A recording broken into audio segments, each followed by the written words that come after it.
Hello बच्चों, welcome to Gurukul academy. So we are doing complex number and quadratic equation.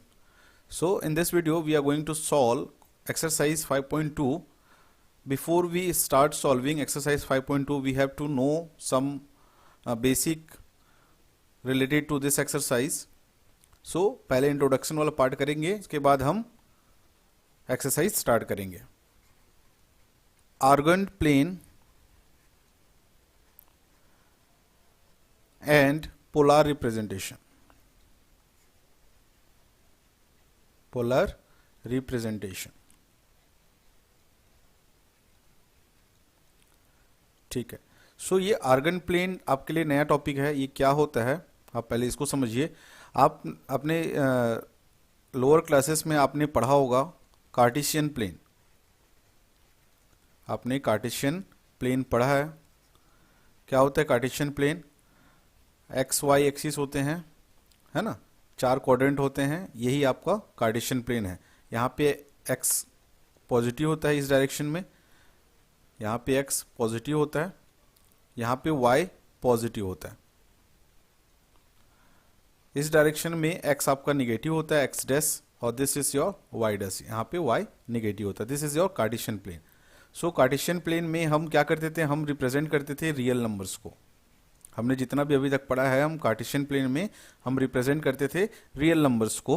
और अभी जो हम पढ़ने वाले हैं second, Argand plane. Argand plane क्या होता है? इसमें हम रिप्रेजेंट करेंगे कॉम्प्लेक्स नंबर को, जो हम अभी पढ़ रहे हैं. सो कॉम्प्लेक्स नंबर को रिप्रेजेंट करने के लिए हमको आर्गन प्लेन की रिक्वायरमेंट होती है. दोनों में कुछ ज़्यादा डिफरेंस नहीं है, अभी समझते हैं हम लोग. सपोज हमको रियल नंबर में अगर कोई एक कोऑर्डिनेट गिवन है अपने को, सपोज एक कोऑर्डिनेट p है जिसकी वैल्यू 3 and -2 है. ठीक है. सो 3 ये क्या रिप्रेजेंट करता है? ये x की वैल्यू है, this is the value of y. So x की वैल्यू पॉजिटिव मतलब यहाँ पे, और y की वैल्यू निगेटिव मतलब नीचे इस डायरेक्शन में. सो ये पॉइंट कहीं आपका यहीं कहीं पे आएगा इस क्वाड्रेंट पे. ठीक है. 3 -2 यहाँ पे आने वाला है. कौन सा क्वाड्रेंट है ये? 4th quadrant. सो इस तरीके से हम इस पॉइंट P को रिप्रेजेंट कर सकते हैं इन कार्टेशियन प्लेन. आर्गन प्लेन में क्या होता है? हम जो कॉम्प्लेक्स नंबर है उसको किस फॉर्म में लिखते हैं? z is equal to x plus i y, जहाँ पे i क्या है आपका? आयोटा है. ठीक है. ये x रिप्रेजेंट करता है आपका रियल नंबर को, this is the real number term. और ये y जो आपका रिप्रेजेंट करता है, this is the imaginary part, है ना, ये आपका इमेजिनरी नंबर है, जैसा कि हम अभी एक्सरसाइज 5.1 में पढ़ के आए हुए हैं. तो आर्गन प्लेन में हम क्या करते हैं? ये भी कुछ इसी तरीके से रहेगा आपका आर्गन प्लेन. इधर आपका एक्स एक्सिस रहेगा, इधर एक्स डैश रहेगा, this is y and this is y dash. So इसमें x हो गया आपका ये रियल नंबर वाला पार्ट, और y हो गया आपका इमेजिनरी नंबर वाला पार्ट. फॉर एग्जाम्पल अगर मैं लिखता हूं यहाँ पे z is equal to 2 + 3i. So यहाँ पे x की वैल्यू है आपका 2 और y की वैल्यू है 3. सो हमको रिप्रेजेंट करना है यहाँ पे 2 और 3 को. सो ये कौन से कोऑर्डिनेट में आएगा? देखो 2 पॉजिटिव है मतलब यहीं आएगा, इस कोऑर्डिनेट इस एक्सिस में आएगा, और 3 भी पॉजिटिव है मतलब वो भी इसी एक्सिस में आएगा. तो ये फर्स्ट क्वाड्रेंट में यहाँ कहीं पे लाई करेगा ये पॉइंट. ठीक है. सो हम इस तरीके से हम आर्गन प्लेन में रिप्रेजेंटेशन करते हैं, बस नाम अलग है. आपको यहाँ पे क्या करना रहता है? आर्गन प्लेन में आप कॉम्प्लेक्स नंबर को रिप्रेजेंट करेंगे, और कार्टेशियन प्लेन में आप रियल नंबर्स को रिप्रेजेंट करेंगे. ठीक है. इसके बाद हम लोग आगे कॉन्सेप्ट को थोड़ा सा और डिटेल से समझते हैं. ठीक है. अब जो ये पॉइंट है, ये point P, this is the point P. अगर हमने ये एग्जांपल लिया तो यहाँ पे पॉइंट P 2 और 3 हमने रिप्रेजेंट कर लिया. तो इस पॉइंट P का ओरिजिन से, ये ओरिजिन होता है, ओरिजिन में क्या होती है? कोऑर्डिनेट 0 0 होती है. इस ओरिजिन से इसका डिस्टेंस, ये जो डिस्टेंस होगा that is considered as a r. ये r होता है. ठीक है. सो r क्या है? r इज द, सपोज मैं ओरिजिन को o मान लेता हूं, तो OP की वैल्यू क्या होगी? यहाँ पे r होगी. ठीक है. इतना समझ में आया आप लोगों को? अब देखो इसमें जो r की वैल्यू है हम उसको कैसे फाइंड कर सकते हैं? r की वैल्यू हम कैसे फाइंड कर सकते हैं? कुछ इस तरीके से होता है, x प्लस आई वाई होता है. ठीक है. सो यहाँ पे जो r की वैल्यू होगी, r की वैल्यू क्या थी? आर्गेंट प्लेन में जो हमने पॉइंट 3 सपोज, सो उसका ओरिजिन से डिस्टेंस है, दिस इज आर। सो ये आर को हम कैसे डिनोट करते थे, सो ये आर की वैल्यू हम कैसे निकालेंगे, आर की वैल्यू होती है square root of this x square plus y square. अब ये कैसा आता है, क्यों आता है, ये हम लोग अभी देखेंगे, इसका डेरिवेशन हम लोग देखेंगे कि आर की वैल्यू ऐसे ही क्यों होती है। ठीक है, so before we go further, सबसे पहले हमको सेकंड टॉपिक देखना पड़ेगा इसमें, polar representation. Polar representation, polar representation क्या होता है,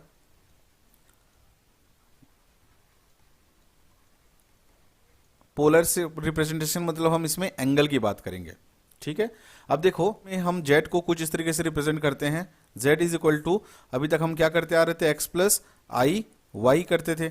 ठीक है, सो पोलर रिप्रेजेंटेशन में जेड को हम लिखेंगे r cos theta plus i sine theta. ठीक है, देखो ये जो थीटा एंगल है ये वेक्टर है ना, ओपी वेक्टर जो है, अगर आपने फिजिक्स पढ़ा होगा, क्लास 11th में स्टार्ट कर लिए होगे फिजिक्स, तो चैप्टर 2 में आपने पढ़ा होगा, चैप्टर 3 में पढ़ा होगा पोलर रिप्रेजेंटेशन, वेक्टर जब हम स्टार्ट किए होंगे, है ना। एंगल है, this is theta, this is theta, है ना, ये एक्स एक्सिस के साथ बना हुआ एंगल है थीटा एंगल, गॉट इट। अब ये थीटा एंगल के दो कंपोनेंट होते हैं, एक वर्टिकल कंपोनेंट वाई एक्सिस के अलोंग और एक हॉरिजॉन्टल कंपोनेंट एक्स एक्सिस के अलोंग। तो हॉरिजॉन्टल कंपोनेंट क्या होता है, आर कॉस थीटा, और वेक्टर कंपोनेंट क्या होता है, आर साइन थीटा। ठीक है, सो आप लोग यहाँ पे समझ रहे होंगे, तो आप लोगों को ये जो अभी अगर फिजिक्स आपने नहीं पढ़ा होगा तो आपको लग रहा होगा कि साइन थीटा और कॉस थीटा ही हम क्यों ले रहे हैं, हमारे पास 4 और ट्रिगोनोमेट्रिक फंक्शंस हैं, sec theta, cosec theta, tan theta, cot theta, हम क्यों नहीं ले रहे हैं। ठीक है, सो इसके लिए एक रीज़न है, रीज़न क्या है कि जो बचे हुए 4 ट्रिगोनोमेट्रिक फंक्शन हैं उनकी जो वैल्यू है वो कहाँ से कहाँ तक लाई करती है, वो माइनस इन्फिनिटी से इन्फिनिटी तक लाई करती है, इनके बीच में आती है। ठीक है, माइनस इन्फिनिटी से इन्फिनिटी तक आती है, और ये दोनों भी कंसिडर करते हैं हम, माइनस इन्फिनिटी और इन्फिनिटी, क्योंकि ओपन ब्रैकेट दिख रहा है आपको, तो ये भी कंसिडर होंगे। और आर इसमें कॉस थीटा और साइन थीटा की जो वैल्यू होती है कहाँ से कहाँ तक लाई करती है, -1 से 1 के बीच में लाई करती है। ठीक है, इसीलिए हम इसको कंसिडर करते हैं, कॉस थीटा और साइन थीटा। ठीक है, अब ये वर्टिकल कंपोनेंट को ही हम साइन थीटा क्यों लिए और हॉरिजॉन्टल कंपोनेंट को ही हम कॉस थीटा क्यों लिए, ध्यान दो। अगर मैं यहाँ पे थीटा की वैल्यू, ये पॉइंट को मैं इस एक्सिस पे रख देता हूँ, तब भी इसका कुछ ना कुछ डिस्टेंस होगा यहाँ से यहाँ तक, है ना। फॉर एग्जाम्पल अगर मैं कोऑर्डिनेट यहाँ बनाऊँ फिर से, अगर मैं इस पॉइंट P को मैं यहाँ रख देता हूँ, इस जगह पे शिफ्ट कर दिया, सो यहाँ से भी इसका कुछ ना कुछ डिस्टेंस होगा, दैट विल बी आर। ठीक है, सो अगर ये आर कॉस थीटा है तो यहाँ पे थीटा एंगल क्या बन रहा है बताओ, जब ये पॉइंट यहाँ जाएगा theta angle will be, theta की वैल्यू क्या हो जाएगी, 0 हो जाएगी, थीटा की वैल्यू क्या हो जाएगी, 0 हो जाएगी। सो आर कॉस 0, कॉस 0 क्या होता है, कॉस 0 1 होता है, तो हमको आर मिलेगा यहाँ पे, इसीलिए हम यहाँ पे आर कॉस थीटा लेते हैं। अगर मैं यहाँ पे साइन थीटा रखता तो साइन 0 हो जाता, तो साइन 0 की वैल्यू 0 होती है और ये पूरा टर्म 0 हो जाता। सो ये डिस्टेंस हम नहीं कैलकुलेट कर पाते। सिमिलरली अगर ये पॉइंट इस एक्सिस पे है, वाई एक्सिस पे है, तब भी इसका कुछ ना कुछ डिस्टेंस होगा, that will be R, considered as a R. So यहाँ पे अगर मैं आर साइन थीटा लूँ तो आर साइन 90 लूंगा, ये थीटा की वैल्यू क्या हो जाएगी, 90 डिग्री हो जाएगी, तो साइन 90 क्या होता है, 1 होता है, इसीलिए ये वैल्यू हमको आर मिलेगी। ठीक है, सो इसीलिए हम आर साइन थीटा और आर कॉस थीटा कंसिडर करते हैं। ठीक है, अब देखो जैसा कि हम पढ़ रहे थे पोलर रिप्रेजेंटेशन, पोलर रिप्रेजेंटेशन क्या होता है, z is equal to r cos theta plus i sine theta. So यहाँ पे एक्स की वैल्यू अगर आप इसके साथ कंपेयर करें, सो आपको एक्स की वैल्यू क्या मिल रही है, आर कॉस थीटा मिल रही है, और वाई की वैल्यू क्या मिल रही है आपको, वाई की वैल्यू मिल रही है यहाँ पे sine theta, r sine theta, यहाँ पे आर होता है आर, ओके, यहाँ पे आर होता है आर साइन थीटा। ठीक है, यहाँ पे आर होता है, आर छूट गया था। सो वाई की वैल्यू क्या मिल रही है आपको, आर साइन थीटा। अब मैं दोनों अगर साइड को मैं स्क्वायर करता हूँ तो ये क्या हो जाएगा, x square is equal to r square cos square theta, और ये y क्या हो जाएगा, r square y square is equal to r square sine square theta, है ना, स्क्वायरिंग बोथ साइड। अब इसके बाद मैं ऐड करता हूँ, लेफ्ट हैंड साइड में ऐड हो जाएगा तो x square plus y square, right hand side के साथ ऐड हो जाएगा तो r square cos square theta plus r square sine square theta. अब इसको आगे देखते हैं हम लोग, आगे हम लोग इसको क्या लिख सकते हैं, x square plus y square is equal to r square, अगर मैं कॉमन ले लूँ तो क्या बचेगा अंदर में, cos square theta plus sign square theta. और इसकी वैल्यू क्या होती है, फर्स्ट ट्रिगोनोमेट्रिक आइडेंटिटी है जिसकी वैल्यू होती है 1, इसकी वैल्यू क्या होती है 1। तो हमको क्या मिलेगा यहाँ पे, x square plus y square is equal to r square. अगर मैं यहाँ से आर की वैल्यू निकालना चाहूँ तो मैं क्या करूँगा, हमको क्या मिला है, r square is equal to x square plus y square मिला हुआ है। सो आर की वैल्यू क्या होगी यहाँ से, r will be equal to square root of x square plus y square, यही हमको फाइंड करना था। ठीक है, सो जो डिस्टेंस होता है पॉइंट का दैट इज आर, उसकी वैल्यू कैसे हम कैलकुलेट करते हैं, square root of x square plus y square. Let's take an example, क्या z is equal to 1 plus i root 3। तो इसको हम लोग कैसे करेंगे, यहाँ इसको हम कंपेयर करेंगे z is equal to x plus i y के साथ। सो यहाँ से हमको x की वैल्यू क्या मिल रही है, 1 मिल रही है, और y की वैल्यू क्या मिल रही है हमको, रूट 3 मिल रही है। अगर मैं इसी को कंपेयर करूं किसके साथ, इसको मैं कंपेयर करता हूं किसके साथ, z is equal to r cos theta plus i r sine theta. तो यहां से मैं क्या लिख सकता हूं, x की वैल्यू क्या है आपका, आर कॉस थीटा है, और अगर पोलर रिप्रेजेंटेशन की बात करें, और y की वैल्यू क्या है, आर साइन थीटा है। ठीक है, सो यहाँ पे जो x है that x is equal to r cos theta is equal to 1, और y क्या है आपका, r sine theta is equal to root 3। यहाँ तक समझ में आया। अब हमको यहाँ पे डिस्टेंस निकाला सबसे पहले, तो डिस्टेंस होता है r की वैल्यू होती है square root of x square plus y square. So x की वैल्यू क्या है आपकी, 1 का स्क्वायर प्लस y की वैल्यू क्या है आपका, रूट 3, सो रूट 3 का स्क्वायर। सो क्या होता है यहाँ पे, 1 का स्क्वायर 1 होगा, रूट 3 का स्क्वायर 3 होता है, तो this will give you root 4 जिसकी वैल्यू होती है 2। तो r हमको मिल गया 2। ठीक है, अब ध्यान दो, इस 2 को हमको यहाँ पुट करना है। अब हम एंगल निकालने जा रहे हैं, थीटा की वैल्यू निकालने जा रहे हैं, इस 2 को हमको यहाँ पुट करना है, तो क्या मिलेगा आपको, 2 cos theta is equal to क्या मिलेगा, 1, जहां से कॉस थीटा की वैल्यू क्या हो जाएगी, 1/2, और यहाँ पे क्या हो जाएगा, 2 sine theta is equal to root 3, और यहाँ पे साइन थीटा की वैल्यू क्या हो जाएगी, रूट 3/2। ठीक है, अब हम एक बहुत इंपॉर्टेंट चीज पढ़ने जा रहे हैं कि थीटा एंगल हम कैसे कैलकुलेट करते हैं। तो इसके लिए पहले हमको अल्फा एंगल निकालना पड़ता है। अब अल्फा एंगल क्या है देखते हैं, अल्फा एंगल क्या है, सबसे पहले इसको आप समझिए। तो एक फॉर्मूला है हमारे पास tan अल्फा, tan अल्फा की वैल्यू होती है modulus of y by x, या यहां से मैं अल्फा की वैल्यू निकालूं तो होगा tan inverse modulus of y by x। अब अल्फा क्या होता है देखिए, जैसा हमने यहाँ पे कार्टेशियन प्लेन में पढ़ा हुआ था कि थीटा एंगल, सपोज ये पॉइंट P यहाँ पे है जिसके कोऑर्डिनेट हैं x y, और इसका डिस्टेंस ओरिजिन से r है। सो ये x एक्सिस के साथ ये रियल एक्सिस है, यहाँ पे रियल एक्सिस को, रियल नंबर्स को रिप्रेजेंट करते हैं हम लोग। सो ये रियल एक्सिस है, ये रियल एक्सिस है, और ये आपका इमेजिनरी वाला एक्सिस है ना, तो इमेजिनरी एक्सिस नाम दे देते हैं। अब ये एंगल है आपका थीटा। तो अल्फा एंगल क्या है, देखो ध्यान से, अल्फा एंगल क्या होता है, जो इमेजिनरी एक्सिस के साथ ये जो डिस्टेंस है वाली जो लाइन है ना, ओरिजिन से पॉइंट के डिस्टेंस वाली जो लाइन है, मतलब वेक्टर आर की हम जो बात कर रहे हैं, ये जो एंगल बनाता है किसके साथ, वर्टिकल कंपोनेंट के साथ, this is considered as alpha, ये अल्फा होता है। ठीक है, तो इसको हम कैसे रिलेशन कैसे स्टेब्लिश करते हैं इनके बीच में, पहले उसको हम लोग समझ लेते हैं। जैसे कि हमको क्वेश्चन गिवन था, यहाँ पे क्या क्वेश्चन था हमारा,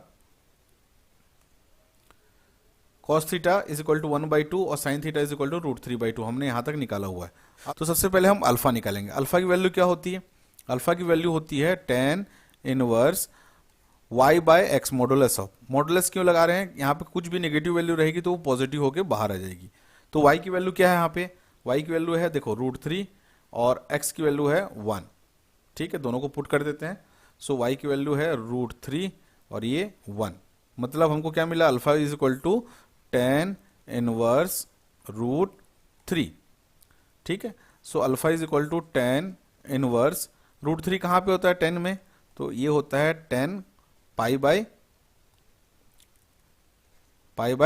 3। ठीक है, 10 60 डिग्री होता है आपका √3। अभी 10 यहाँ से कैंसिल हो जाएगा, अल्फा की वैल्यू मिल रही है आपको पाई/3।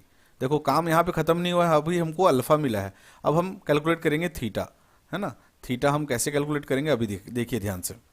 ठीक है, अगर हमारा पॉइंट लाई कर रहा है फर्स्ट क्वाड्रेंट में, अगर हमारा पॉइंट लाई कर रहा है सेकेंड क्वाड्रेंट में, अगर हमारा पॉइंट लाई कर रहा है थर्ड क्वाड्रेंट में, if the point is lying on fourth quadrant, तो चारों के लिए अलग अलग कंडीशन है।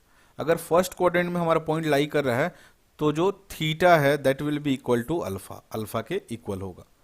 अगर सेकेंड क्वाड्रेंट में लाई कर रहा है, ये फर्स्ट क्वाड्रेंट है ना, अगर सेकेंड क्वाड्रेंट पे लाई कर रहा है जो थीटा होगा that will B pi minus alpha के इक्वल होगा। अगर third quadrant, this is the second quadrant है ना रिलेशन, अगर थर्ड क्वाड्रेंट में लाई कर रहा है तो जो थीटा होगा वो उसकी वैल्यू होगी माइनस पाई माइनस अल्फा, हाँ, अगर थर्ड क्वाड्रेंट में लाई कर रहा है तो। सो अगर फोर्थ क्वाड्रेंट में लाई किया हुआ है तो थीटा की वैल्यू होगी माइनस अल्फा। ठीक है, अब देखो हमारा जो पॉइंट था, क्या क्या पॉइंट थे हमारे, x की वैल्यू थी हमारी, x की वैल्यू थी 1 और y की वैल्यू थी √3, बोथ आर पॉजिटिव, मतलब ये कौन से क्वाड्रेंट में लाई करेगा, फर्स्ट क्वाड्रेंट में। सो हमारा थीटा क्या हो जाएगा इस केस में, theta will be equal to alpha, so theta की वैल्यू क्या हो जाएगी पाई/3। तो इस तरीके से आप क्वेश्चन को सॉल्व करेंगे। ओके, समझ में आया आप लोगों को। अब देखो नेक्स्ट टॉपिक हमारे पास है कॉन्जुगेट एंड मॉडुलस। तो कॉन्जुगेट क्या होता है, कॉन्जुगेट क्या होता है पहले देख लेते हैं। कॉन्जुगेट मतलब जो अगर हमको एक कॉम्प्लेक्स नंबर गिवन है जिसकी वैल्यू है x प्लस आई वाई, तो कॉन्जुगेट क्या होता है इसका, ट्रांसपोज मतलब अपोजिट, उल्टा। तो कॉन्जुगेट इसका क्या हो जाएगा, आप यहाँ पे लिख लेते हैं एक बार, कॉन्जुगेट विल बी, इसको रिप्रेजेंट करेंगे हम लोग जेड बार से, है ना, if this is given, if given, तो कॉन्जुगेट क्या होगा, जेड बार होगा जिसकी वैल्यू होगी x माइनस आई वाई। ठीक है, जो इमेजिनरी पार्ट है उसका साइन चेंज हो जाएगा, अगर ये नेगेटिव रहता तो ये पॉजिटिव हो जाता है। So this is the conjugate. अब मॉडुलस, लास्ट टॉपिक है देखो इसमें, मॉडुलस। मॉडुलस क्या होता है, अगर हमको एक कॉम्प्लेक्स नंबर गिवन है z is equal to x plus i y, तो इसमें मॉडुलस ऑफ z होता है आपका square root of x square plus y square. ठीक है, एक और टॉपिक आपको बचा हुआ है आर्गुमेंट। अगर आर्गुमेंट निकालने के लिए बोला है आपको, तो आपको इस केस में भी थीटा एंगल ही निकालना रहता है। ठीक है, सो आर्गुमेंट भी किससे रिलेट करता है, थीटा से। सो यहाँ पे इंट्रोडक्शन पार्ट पूरा फिनिश होता है। नेक्स्ट वीडियो में हम एक्सरसाइज 5.2 के क्वेश्चंस लेकर आएंगे। सो मिलते हैं हमारे नेक्स्ट वीडियो में, तब तक के लिए बाय बाय, टेक केयर और पढ़ते रहिए।